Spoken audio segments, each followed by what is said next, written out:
Magandang araw po sa inyong lahat mga kabarangay. Ngayong araw na ito, inyo pong matutunghayan ang kwento ng pag-ibig, buhay at pag-asa ng isa po nating kabarangay na sumulat pa mula sa ibang bansa. Kwentong nangyari sa kanya mula sa Pilipinas hanggang sa India. Ano ang aral na ating mapupulot sa kanyang kwento? Gaano siya naging matatag sa mga pagsubok sa buhay niya? Alamin nating lahat ng yan sa ating kwento ng pag-ibig, buhay at pag-asa. Kasama ng inyong si Papa Dudot sa Barangay Love Stories. When there's a dark storm on your horizon and you think you can't get through it, just put your hand in mine and I'll show you how to do it. When the future looks uncertain, you can count on me, be there. And when your heart and soul are hurting, just look and you'll see me there. Just follow where I lead. I'll give you what you need. A love that's always true, and someone who believes in you.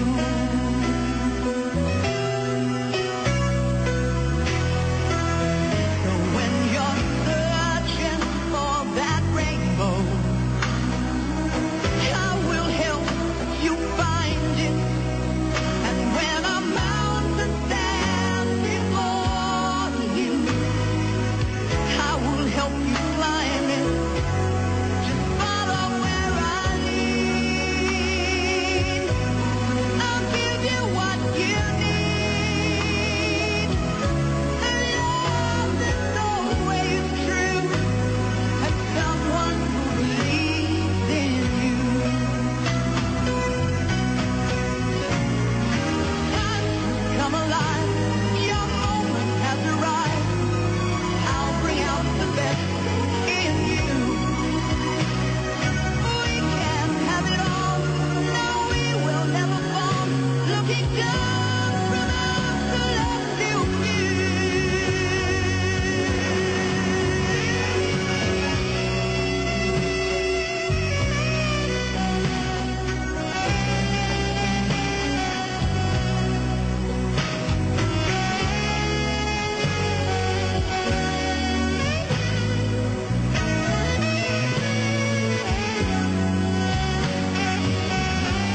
Just follow where I lead.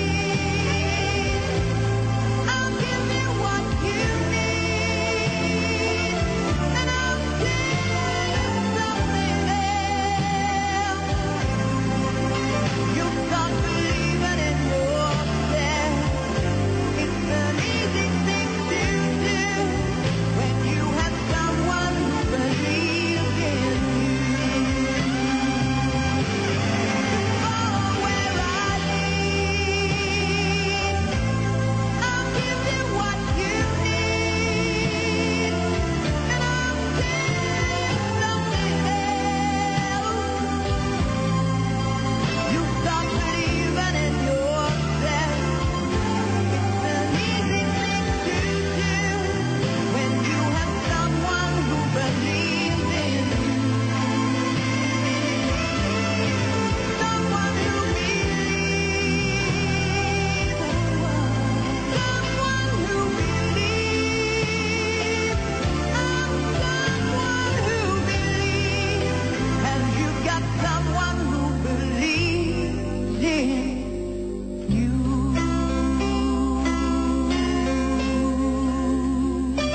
Mga kwento ng pag-ibig, kwento ng pag-asa, at mga kwento ng buhay dito sa Barangay Love Stories.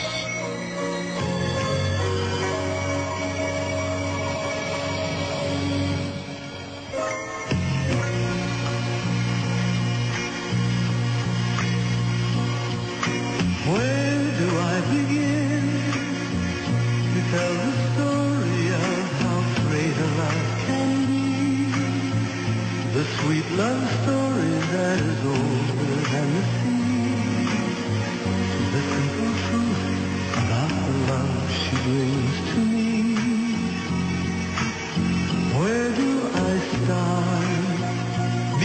Madudon. At siya Dina. Ito po ang pagbati ng magandang araw sa salitang Hindi, ang lengguwahe ng mga Indian. Naimbag nga aldaw para sa mga kaibigan ko diyan sa Burgos, Ilocos Norte. Lalo na kay Manang Lina at Manong Osep. And a pleasant afternoon to Ma'am Stephanie and Sir George. At kay Melissa, magandang oras sa iyo.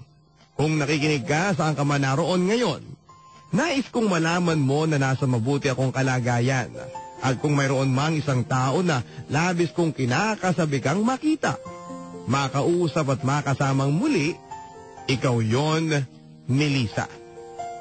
Nung una ako matutong gumamit ng computer at mag-internet, una kong hinanap ang video ng ating paboritong kanta, ang Iris ng Goo Goo Dolls. Nang mahanap ko ang mga lyrics at sinabihan ko ang pagkanta, wala akong pakialam kung nasa internet cafe ako. Naka-headphone naman ako pero hindi ko namalayang umago sa mga luha ko noong lubusan ng nanariwa sa alaala ko ang lahat ng mga masasayang sandali na magkasama tayo. Natigil lang ako sa pagsabay sa kanta nang talagang umiiyak na ako at binubulong ko ang mga salitang namimiss na kita, habang tinatapik-tapik ng palad ko ang tapat ng aking puso. Gaya ng ginagawa mo noon. And I'd give up forever to touch you, 'cause I know that you feel me somehow. You're the closest to heaven that I'll ever be, and I don't wanna go home right now. And all I could taste is this moment, and all I can breathe is your light. And sooner or later it's over, I just don't want to miss you tonight. And I don't want the world to see me, 'cause I don't think that they'd understand. When everything's made to be broken, I just want you to know who I am. March 24, 2011, 4:05 in the morning. I have the happiest heart today. Kagagaling ko lang ng trabaho kaninang alas 3 ng madaling araw. Masaya ako at kontento dahil ang uuwian ko ay matinong tirahan na. Hindi kagaya ng mga inuuwian ko sa loob ng 19 na taon. Nadaan lang ako sa isang bar kanina. Isang simpleng KTV bar na nauliligan ko ang isang musika sa loob na kinakanta ng isang customer. Magsisimula pa lang noong una, tumayo ako upang pakinggan ito hanggang sa nag-decide akong pumasok na lang at dahil bagong sweldo naman ako, ay pinagpasyahan kong ilibre ang aking sarili ng kahit na 1 o 2 birman lang. Sa loob ay kagad akong sinalubong ng waiter. Kinuha ang aking order, ngunit pag alis niya ay hindi ko na napigilan ang sarili kong sabayan ng customer sa pagkanta ng pamilyar na awiting iyon. Pero noon ay nasa pangatlong stanza na. She fills my heart. She fills my heart. She fills my heart with very special things, with angel songs, with wild imagining. She fills my soul with so much love that anywhere I go, I'm never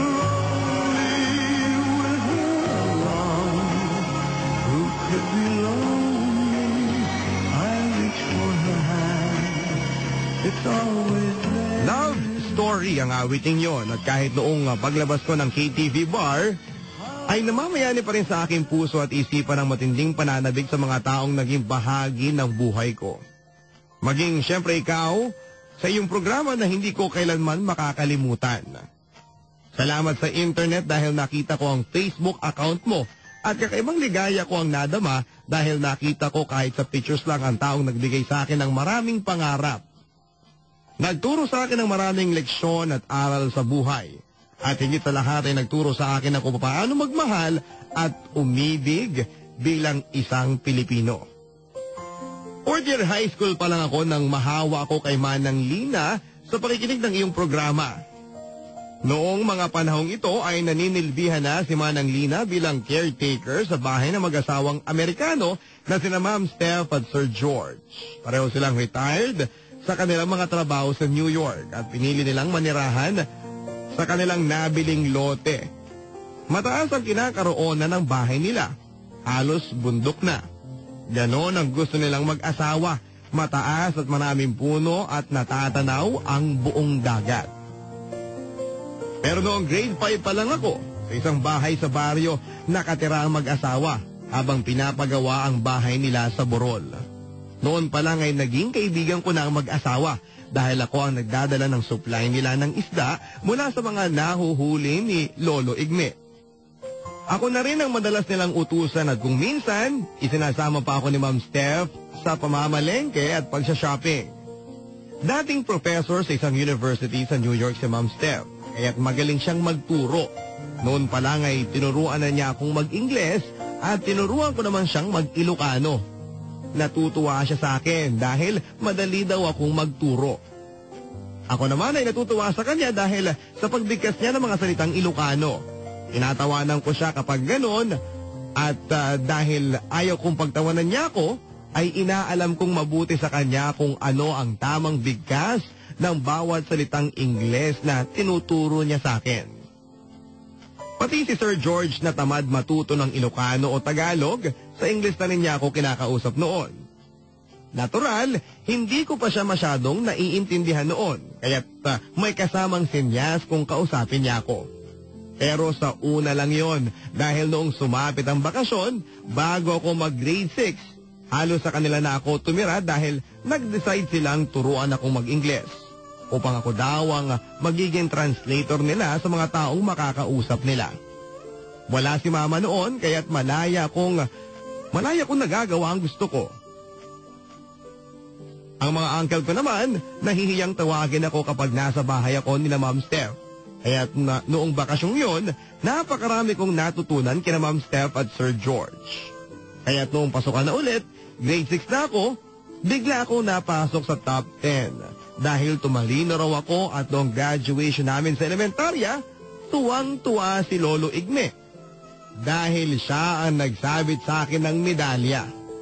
Lubos ang pasasalamat ko noon kina Ma'am Steph at Sir George dahil sila ang tumulong sa akin para mapabuti ako sa pag-aaral.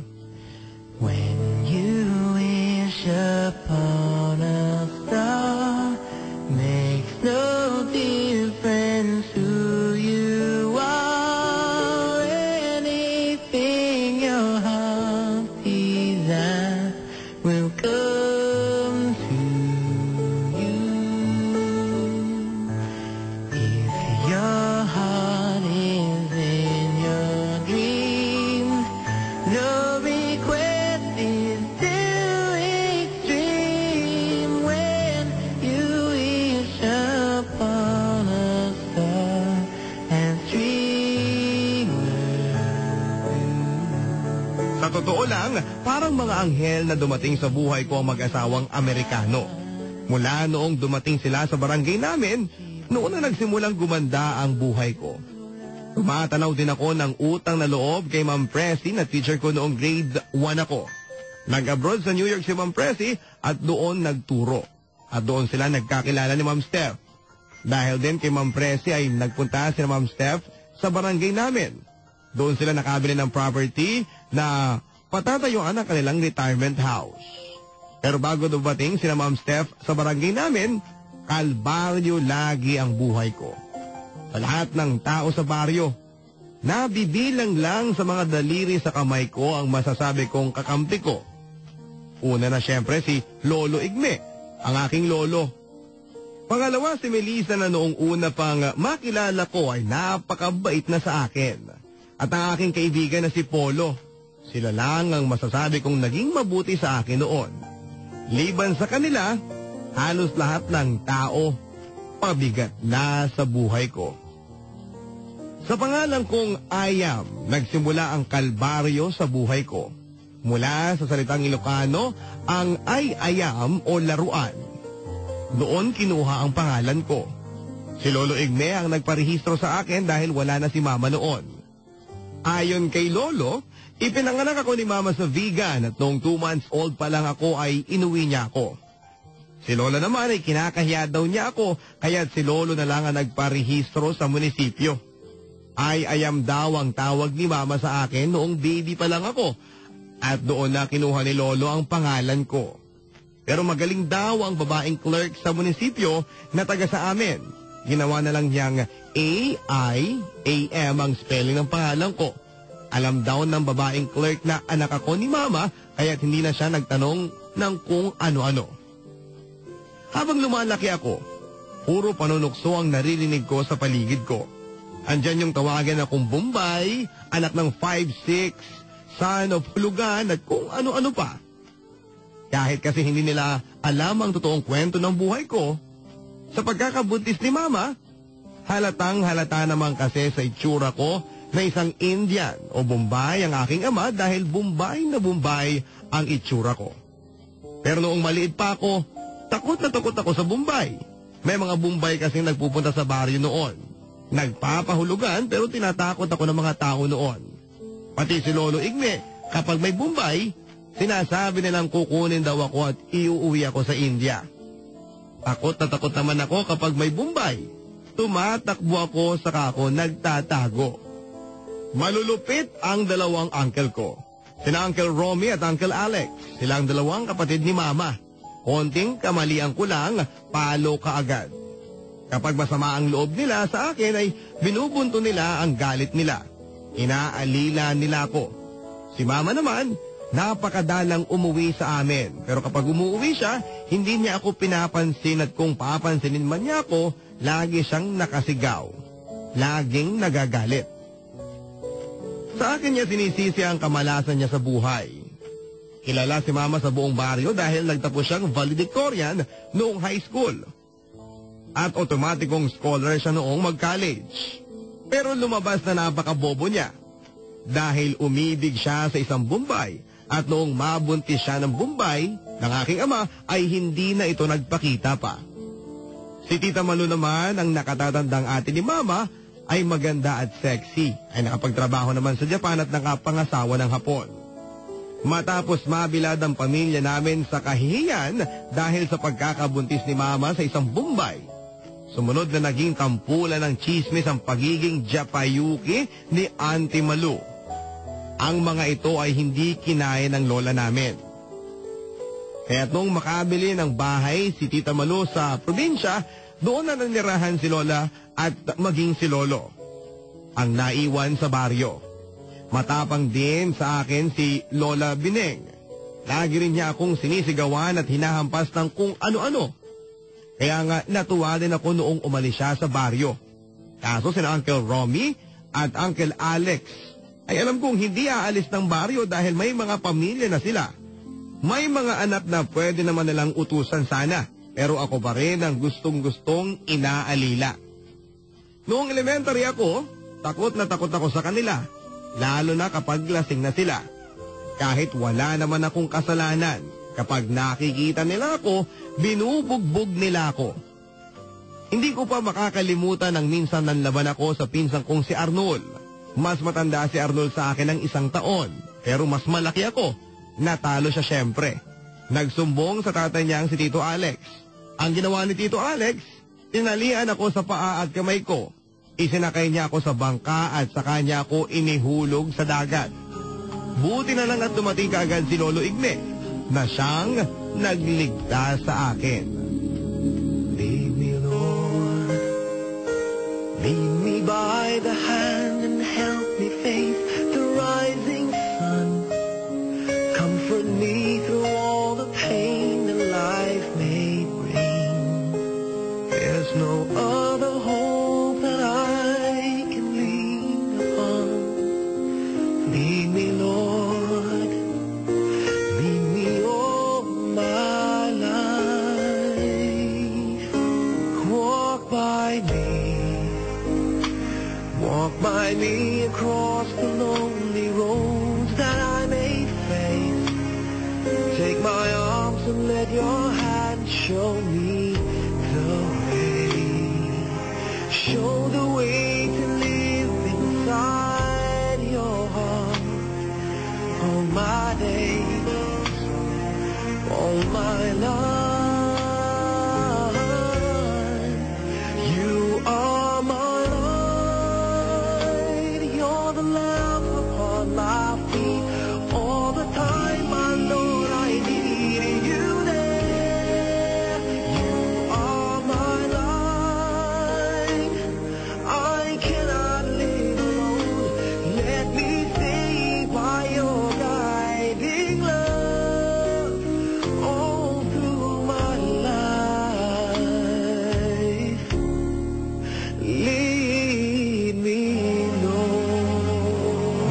pong iyon, matapos akong masagip ni Lolo Igme, napakaraming tao sa dalampasigan.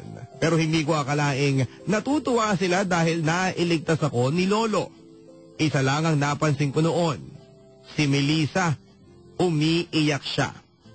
Si Polo naman tumakbo palapit sa akin at hinawakan ako. Alam kong natutuwa si Polo na hindi ako namatay at si Melissa alam kong umiiyak dahil natakot siyang baka hindi na niya ako makitang muli. Grade 5 ako noong dumating ang mag-asawang dayuhan kasama si Ma'am Pressy. Maraming dayuhan ang nagagawi sa amin pero nauliligan ko noon na ang mag-asawang puti ay naghahanap ng mabibiling bahay.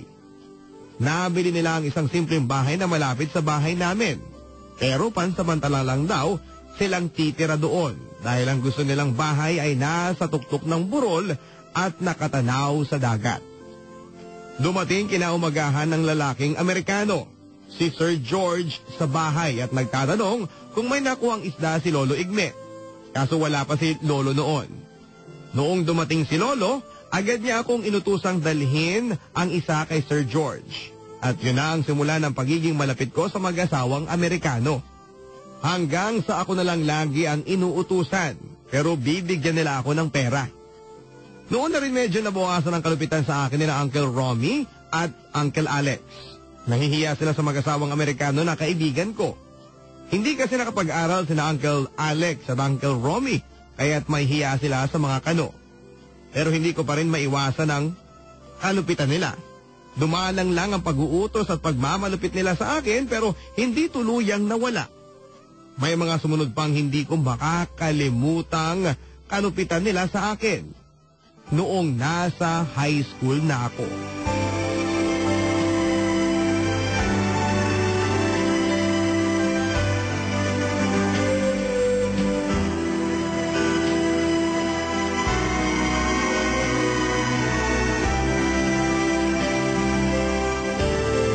Siguro ng inggit kasi nakapag-enroll na ako ng high school, samantalang si Boyet ay hindi.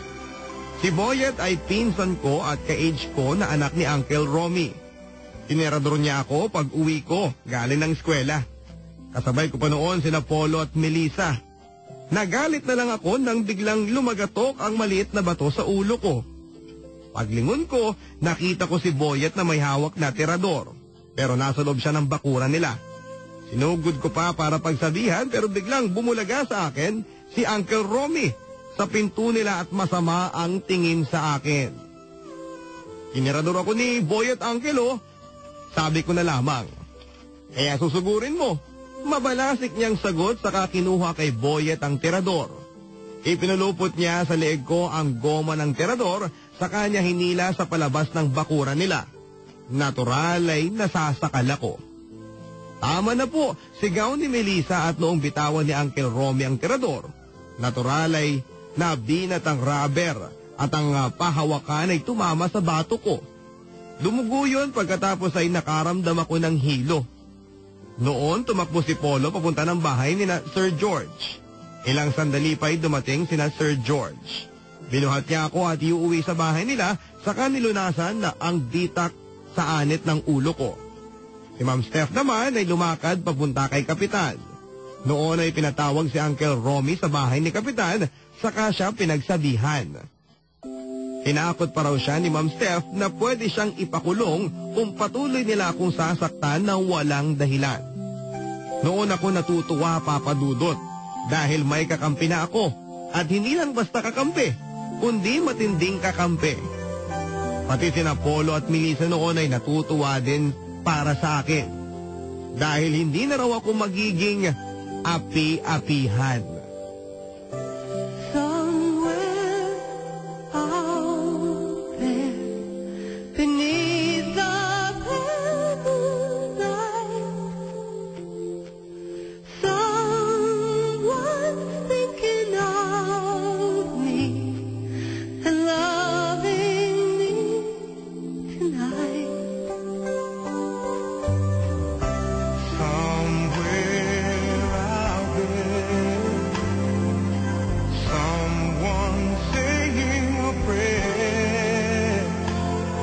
That we'll find one another in that that peak somewhere out there.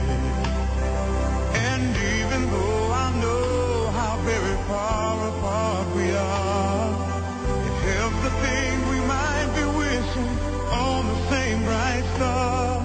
And when night wind starts to sing a lonesome lullaby, it helps to think we're sleeping underneath the same big sky. Somewhere out there, if love can see us through, then we'll be together somewhere out there. Where dreams come true. Magbabalik ang Barangay Love Stories.